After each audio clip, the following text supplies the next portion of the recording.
손흥민 선수의 아버지 손흥정 감독과 친형인 손모 코치 등 3명이 이른바 아동 학대 혐의로 첫 번째 검찰 조사를 받았습니다. 부모들이 아이들이 이건 잘못된 거고 아닌데도 울고 불고 때를 쓰면 타협을 하잖아요. 거기서 벌써 균형이 깨졌다고 생각을 해요. 아닌 건 아니라고 가르쳐야죠. 잘못된 건 어떻게든 고치고 가르쳐야죠. 60이 넘은 감독님이 초등학교 13살, 16살짜리들한테 온갖 쌍욕 다 하면서 뛰어가서 가슴 치고 방송이나 언론에 나오는 거하고 차이가 크고 실망감이 크다 보니까 고소를 결정하게 된 거고요. 첫 번째 검찰 조사 어제 손흥민 선수의 친형 손흥정 감독 다 받았는데 허준 기자님 여기 보았을 때 사건 송치 약 3개월 만 결국은 물어볼 거는 분명한 것 같아. 검찰이 물어볼 수 있는 건.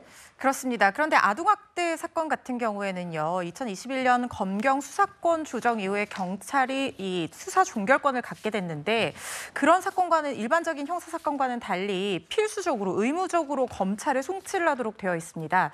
보통 형사사건 같은 경우에는 경찰 단계에서 수사를 해보고 기소 의견이 있다고 하면 송치를 하게 되고 그렇지 않게 되면 불송치로 종결을 할 수가 있는데 지금 경찰이 어떤 의견을 가지고 이걸 송치를 했는지는 아직까지는 확인이 되지 않는 상태예요. 그러니까 혐의가 없다고 판단을 하고 다만 이 규정에 따라서 의무적으로 송치를 한 건지 아니면 혐의점을 잡고 송치를 한 건지 그 부분이 따라서 어떤 수사 결과가 달라질 거라는 생각이 드는데 만약에 경찰 단계에서 아동학대가 충분히 의심이 되고 혐의가 인정된다라는 취지로 검찰로 사건이 넘어갔다고 하면 검찰 조사에서 아주 새로운 어떤 증거라든가 진술이 나오지 않는 이상 이 결과를 뒤집기는 더 어려워질 거라는 생각이 들고요.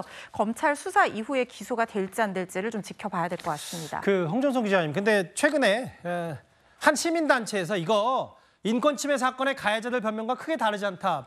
이런 얘기까지 언급한 모양이더라고요. 그렇습니다. 지금 어떻게 보면 손흥정 감독에 대해서 날선 비판의 목소리가 있던 건 아닙니다. 그런데 이제 어떻게 보면 이걸 두고 이제 지금 처음 비판의 목소리가 나왔다 이렇게 해석이 되고 있는데요. 그러니까 그동안에 있었던 스포츠계 인권 침해 사건의 가해자들의 변명과 다르지 않다. 다르지 않다는 건 뭐냐면 그 바탕에는 사랑이 있고 지도를 위한 것이었다라는 것. 그리고 어떻게 보면은 시대착오적인, 그러니까 어떤 학생들, 아동이면 아동, 하여튼 피해자들에 대한 인권에 대한 인식이 부족하다. 이런 비판의 목소리가 나왔습니다.